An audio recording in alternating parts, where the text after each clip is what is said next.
उर्वशी, तू तो पहले से ही इतनी सुंदर है, तो तुझे भला प्री ब्राइडल पैकेज लेने की क्या जरूरत आ पड़ी?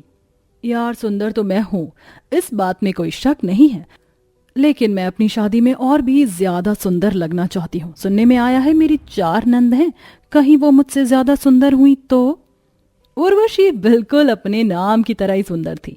कुछ दिनों में उर्वशी की शादी होने वाली थी, इसलिए उर्वशी आए दिन अपने फेस के ग्लो को बढ़ाने के लिए कोई ना कोई क्रीम, फेस पैक लगाती रहती थी। ऐसे ही दिन गुजरते हैं और आज उर्वशी की शादी का दिन होता है और आखिरकार उर्वशी अपने ससुराल आ जाती है। इन चारों को कहा था मैंने कि दरवाजे पर ही खड़ी रहना, लेकिन न जाने ये चारों कहाँ चली गईं। अरे माँ, हम तो आरती की थाली और कलश लेने के लिए बस गए थे। भाभी, चावल से भरे इस कलश को अपने दाएं पैर से गिराकर घर में प्रवेश करिए। माँ जी, ये चारों लड़कियां कौन है और मुझे भाभी कहकर क्यों पुकार रही हैं? अरे बहू, ये चारों लड़कियां तेरी नंद हैं। क्या कहा माँ जी आपने? ये चारों काली लड़कियां मेरी नंद हैं? माँ जी, आप इतनी गोरी हैं, मेरे पति इतने गोरे हैं, तो मेरी चारों नंद इतनी काली कैसे पैदा हो गई? माँ जी, आप मेरे साथ में मजाक तो नहीं कर रही हैं? भला इतनी सुंदर भाभी की काली नंद कैसे हो सकती है? उर्वशी, इसमें इतना ओवर रिएक्ट करने की क्या जरूरत है? हमारा काला गोरा रंग हम पर नहीं, हमारे हार्मोन्स पर डिपेंड करता है। अपने पति की ऐसी बातें सुन और अपनी काली नंदों को देख उर्वशी मुंह बना लेती है, जिसके बाद अब उर्वशी की सास उसका गृह प्रवेश करती है और उर्वशी बिना अपनी नंदों से मिले सीधा अपने कमरे में चली जाती है। अपनी गोरी भाभी का ऐसा बर्ताव देख चारों नंद को बुरा तो लगता है, लेकिन उन्हें इन सभी चीजों की आदत थी। अपने काले रंग की वजह से शुरू से ही उन चारों को लोगों के ऐसे बर्ताव और कड़वे शब्दों को सुनने की आदत पड़ चुकी थी। ऐसे ही शादी का दिन गुजरता है। कल तो भाभी ने हमसे ठीक से बात नहीं की, लेकिन आज हम जब भाभी को अपने हाथ की कॉफी पिलाएंगे तो वो कल रात वाली सारी बात भूल जाएंगी। चारों काली नंद मिलकर अपनी गोरी भाभी के लिए कॉफी बनाती हैं और अपनी भाभी के कमरे में चली जाती हैं, जहां उर्वशी अभी तक सो रही होती है। ये क्या, भाभी तो अभी तक सो रही हैं? भाभी उठिए, भाभी, हम चारों आपके लिए कॉफी लेकर आई हैं। उमा की आवाज सुन जैसे ही उर्वशी की आंख खुलती है तो सुबह सुबह अपनी काली नंदों को अपनी आंखों के सामने देख उर्वशी आग बबूला हो जाती है। ओह गॉड, तुम्हारी हिम्मत कैसे हुई सुबह सुबह अपनी ये काली मनहूस शक्ल मेरे कमरे में लाने की? भाभी, हम तो आपके लिए कॉफी लेकर आए थे। अपनी ये कॉफी खुद ही पियो, सुबह सुबह अपनी ये काली मनहूस शक्ल दिखा दी, अब तो मेरा सारा दिन ही खराब जाएगा। अब खड़ी खड़ी क्या देख रही हो, दफा हो जाओ मेरे कमरे से। अपनी भाभी की ऐसी बातें सुन चारों नंद आंखों में आंसू लिए उर्वशी के कमरे से बाहर आ जाती हैं और उर्वशी अब दोबारा से सो जाती है और 11 बजे उठती है। उर्वशी सबसे पहले उठकर आईने में अपना चेहरा देखती है। भला इतनी खूबसूरत चीज देखकर किसका दिन अच्छा नहीं जाएगा? ऊपर वाले ने भी मुझे बड़ी फुर्सत से बनाया है, लेकिन ना जाने कहां से मेरी किस्मत में 1 2 नहीं बल्कि 4 नंद आ गई हैं, वो भी इतनी काली। भगवान, अब इन काली नंद से तुम ही मुझे बचा कर रखना। उर्वशी आराम से नहा धोकर अच्छे से तैयार हो जाती है और सीधा डाइनिंग टेबल पर आ जाती है, जहां उसकी चारों काली नंदों ने पहले से ही सारा खाना तैयार करके रख दिया था और सभी लोग उर्वशी का इंतजार कर रहे थे। अरे उर्वशी बहू, नाश्ता सुबह 8 बजे किया जाता है, ना कि दोपहर के 12 बजे। ये कोई समय है नाश्ते पर आने का? पता है हम सब कब से तेरा इंतजार कर रहे हैं। माँ जी, मुझे अपनी पूरी 8 घंटे की नींद लेनी होती है और रात को मुझे इतनी जल्दी नींद आती नहीं, इसलिए मैं सुबह लेट से उठती हूँ ताकि इससे मेरी ब्यूटीफुल स्किन पर कोई असर ना पड़े। भाभी, ये देखिए, हमने आपके लिए दाल मखनी बनाई है, खाकर बताइए कि कैसी बनी है। अरे, ये दाल मखनी तो बिल्कुल तुम चारों की तरह ही काली है। उर्वशी की बात सुन सुनील उसे टोकने ही वाला होता है कि तभी उर्वशी के चारों काली नंद अपने भाई को इशारे से ही अपनी भाभी को बोलने से रोक देती है। घर में भाभी के आ जाने के बावजूद भी बेचारी चारों नंद को ही घर के सारे कामकाज करने पड़ते थे, वहीं उर्वशी बस दिन भर आराम करती थी।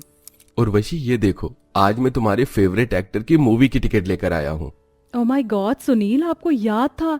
पता है मैं कब से ये मूवी देखना चाह रही थी, आप बस मुझे 10 मिनट दीजिए, मैं जल्दी से तैयार होकर आती हूँ। उर्वशी जल्दी से तैयार हो जाती है, जिसके बाद अब दोनों पति पत्नी मूवी देखने के लिए जा रहे होते हैं कि तभी भैया भाभी, आप लोग कहीं बाहर जा रहे हैं क्या? हाँ, हम मूवी देखने जा रहे हैं। भैया, हमें भी कब से मूवी देखनी थी, कितना टाइम हो गया हमें थिएटर में एक साथ मूवी देखे हुए। तो चलो, आज हम सब एक साथ मिलकर मूवी एंजॉय करेंगे। कोई जरूरत नहीं है इन चारों काली कलूटनों को अपने साथ लेकर चलने की। अगर ये मूवी देखने आएंगी तो मैं नहीं चलूंगी। ठीक है, अगर तुम्हें मेरी बहनों से इतनी प्रॉब्लम है तो तुम रहो घर पर, मैं उनके साथ मूवी देखने चला जाऊंगा। अरे नहीं भैया, शादी के बाद आप लोगों को एक दूसरे के साथ वक्त बिताने का बहुत कम ही समय मिलता है। आप लोग मूवी देखने चले जाइए, हम फिर कभी चलेंगे। इतना कहकर चारों काली नंद अपने कमरे में आकर बैठ जाती हैं और रोने लगती हैं।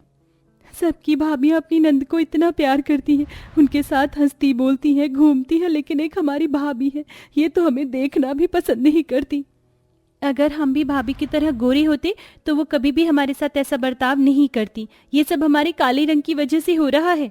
अपनी इकलौती भाभी का प्यार पाने के लिए अब चारों काली नंदे मिलकर बहुत सारे होम रेमेडीज, फेयरनेस प्रोडक्ट्स का इस्तेमाल करती हैं, लेकिन इसके बावजूद भी उनके काले रंग पर इन चीजों का असर नहीं पड़ता और वो पहले की तरह ही काली रहती हैं। ऐसे ही समय गुजरता रहता है और आज काफी समय बाद उर्वशी की कुछ सहेलियां उससे मिलने उसके ससुराल आती हैं। उर्वशी, तू तो शादी के बाद हम सभी को भूल ही गई ना, किसी पार्टी में आती है ना शॉपिंग के लिए। अरे यार क्या बताऊं, घर से निकलना ही नहीं हो पाता। तुम लोग शिकायत ही करते रहोगे या बैठोगे भी। उर्वशी अपनी सभी सहेलियों से बातें कर रही होती है कि तभी उर्वशी की चारों काली नंदे उर्वशी और उसकी सहेलियों के लिए चाय नाश्ता लेकर आती हैं। अरे उर्वशी, तूने ये किन काली काली नौकरानियों को रख लिया है? भला इतनी काली नौकरानी के हाथों से मैं पानी तक ना पीऊं। अरे यार क्या बताऊं, आजकल तो गोरी नौकरानियों के भी इतने ज्यादा नखरे बढ़ गए, इसलिए मुझे इन काली नौकरानी को काम पर रखना पड़ा। वैसे तू इनको सैलरी क्या दे रही है? इनकी शक्ल देखकर तो इन्हें कोई काम पर भी ना रखे। ये सब तो बस 2 वक्त के खाने पर ही हमारे घर के सारे काम कर देती हैं। अरे वाह यार, अगर ऐसी और कोई नौकरानी हो तो मुझे भी बता दे। वैसे कोई और क्यों, तेरी इन चारों नौकरानियों में से दोनों नौकरानियों को मैं अपने साथ ले जाती हूँ। क्यों, चलोगे ना तो मेरे साथ? हाँ यार क्यों नहीं, जरूर। इतना कहकर वो सभी उन चारों बहनों पर हंसने लगती हैं, जिसके चलते उनकी आंखों में आंसू आ जाते हैं कि तभी वहां उन चारों की माँ कलावती और भाई सुनील आता है। तुम लोगों की इतनी हिम्मत कि मेरे ही घर में बैठकर मेरी बेटियों को नौकरानी कह रही हो। जानती भी हो कि ये चारों कितनी प्रॉपर्टी की मालकिन है। ये तो तुम जैसी को अपने घर के टॉयलेट साफ करने को भी ना रखें। उर्वशी, तुमने क्या यहाँ हमें अपनी सास से बेइज्जत होने के लिए बुलाया था? हम जा रहे हैं यहाँ से।